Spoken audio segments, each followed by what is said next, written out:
What's up, everybody? It's your favorite race car driver's favorite nerd, and today we're looking at Masterpiece Smokescreen. First of all, and you can do this too on top. I hate that. I think it's done. Even though this is a little reminiscent of the Keaton Batmobile, which I kind of dig, I'm not a fan. I like it like this. I don't feel like you're very much a robot in disguise if you got two big, huge, stupid cannons sitting on the front of your hood, or the back of your hood, whatever. Anyway, this is the Nissan, mold. It's a little bit of a retooling, but rolls well, sharp looking, looks good with the others. No complaints really. Little, some of the seams are a little, especially there in the back, and I'm not a big fan of the paint job there, but Repro Labels will fix that. And yeah, good unit. No real complaints. Let's get them transformed. What I do, these are tabbed in, the arm pieces, grab them, bring them down, and that will split the tab there as well. After you've got that done, you can open them up. This piece here, I'll tell you, I don't know how it is on your guys if you have one. Let me know actually in the comments because I'm kind of interested. But this piece here, ooh, goodness gracious, the tolerance on that is tough. Concerns me a little bit. So bring his head out, and then you can kind of finagle. You can. The tolerance is on mine. Some people have complained that it started to get a little loosey-goosey, but the tolerances on mine are pretty serious. Open the doors.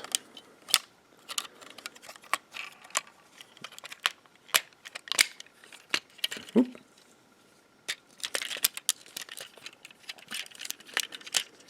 Open that up. You can bring these out. Well, I do anyway. Tuck that in.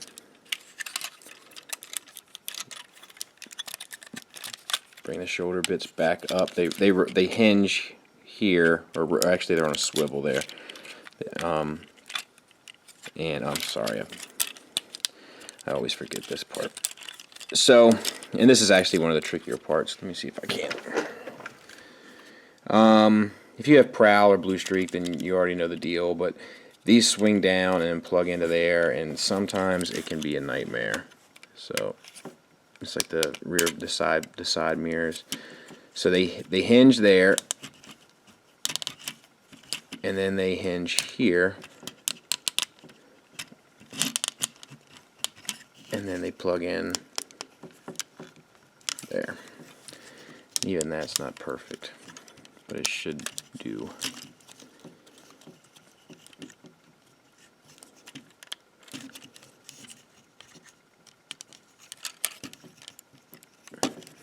I can tell you right now, just by looking at it, that that's not perfect. Then when this comes down,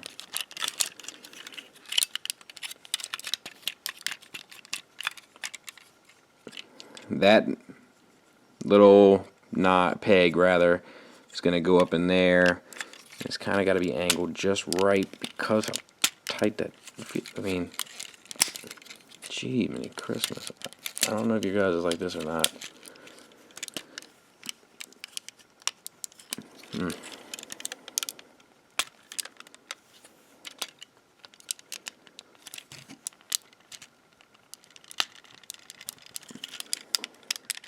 There it is. Good grief. So, swing these. Now this is a little different because the tire's on top. Swing these down. You got the arms up. Swing these down. Arms. The reason why my hands are backwards, I've been playing with the idea of swiveling the hands while it's transformed, and I think I like it better with the back of the hand showing while it's transformed. And that's pretty much the top of them. Legs are a little bit, are exactly the same, but they can eat you up too if you don't know what you're doing. But which say I do. Split them here. Rotate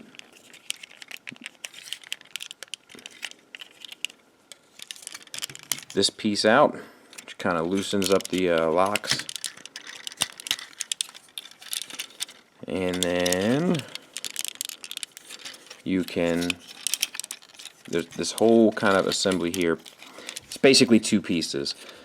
There's like the foot piece and then the calf piece.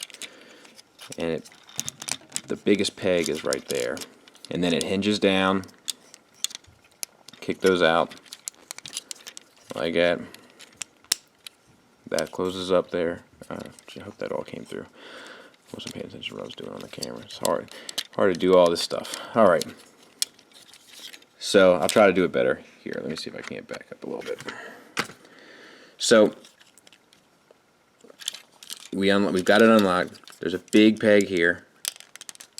Once you got that peg open, which is right there, this whole assembly comes down, and then the foot part hinges out and down. You kick this blue piece of plastic up and bring the window down, which locks in there, and then that closes up there on the back. And it's one of those things where it's kind of hard to tell you what to do, but you'll notice that when you do it, it is actually relatively intuitive. You might have to adjust this to get these to spin all the way. That spins 180. And then the doors rotate up to give you that G1 kind of wing look. And then the heel spurs kick out. And that's him. Let me show you how to do this. Alright. So this is kind of counterintuitive, but the plastic bit here shows out like that little notch, and then you bring it down. So plastic bit, you can see that, into the notch, and bring it down and around. And then you can put his gun in. Now I've kind of done everything.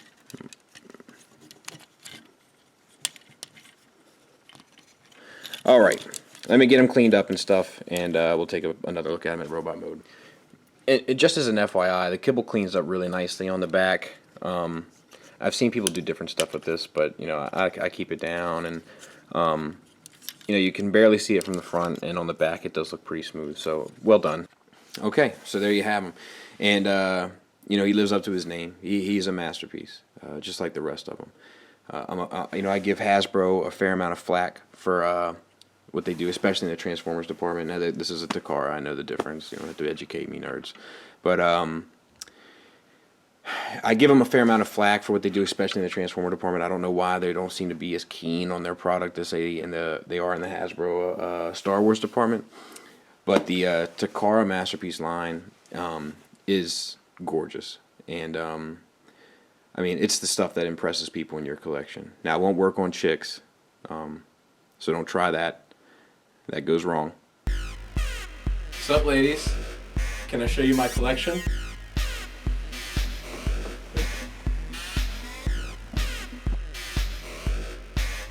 But I mean, it is. What I'm saying is that it is stunning.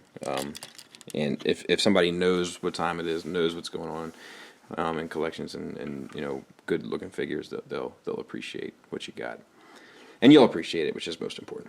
So articulation head seems to be, it's on a swivel. It's like a hinge and a swivel, so you get up and down and side to side. You know, you can move these, I guess, if you want to consider that articulation. But shoulders are on a ball joint, and then we're on a hinge here at the shoulder as well, and then a bicep swivel, double jointed elbow, mainly for transportation, and swivel wrist, and finger articulation, which I love. Waist is on a swivel. Thighs are on a looks like a universal joint. Yep. And knees are on hinges. Sorry about that. So you get a good 90 degrees. And then there's this ankle kind of rocker tilt business down at the bottom. Yeah, he's pretty good. My only complaints is that leg right there is a little loose on mine. This one, as you can see, is not, but this one's just a little loosey-goosey, which might be something to do with using the mold 3 times. I'm not quite sure. But overall, he's pretty awesome. I have little to no complaints. Happy with my purchase. I thought the head at first looked a little,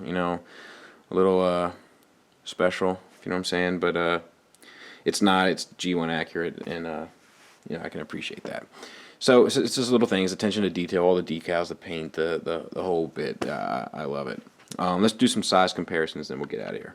I'm not going to put him next to Prowl like everybody else does, because he's the same figure, so you know how big he is. But there's Size Swipe, so that sizes up pretty nice.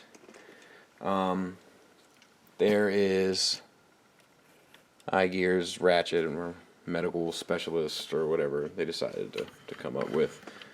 So he looks pretty good. Like that base looks really good together. My only complaint really with these newer Masterpiece figures, scale-wise, is that I'm not sure how I feel about the way that they size up with the Seekers. And I really have no interest whatsoever in buying all new Seeker molds. What are your guys' thoughts on that? The Seeker mold versus, I think it's a little out of scale, but I guess Jet to Car, it's not so bad, but sheesh, I don't know. That's the one thing that irritates me. That's it. I highly recommend him. He looks nice in the collection. He looks nice on the Masterpiece shelf. You won't be disappointed. If you can still get a hold of the Japanese version, I say go for it. We might see a Hasbro version since they've announced Prowl now. Who knows? But I don't know. I have some Hasbro Masterpieces, and I have Takara Masterpieces, and I'm usually always more satisfied with the Takara ones. But either way, I think they're around the same price too, so keep that in mind. But either way, you won't be disappointed. Thanks for listening. Thanks for watching. Until next time, take care.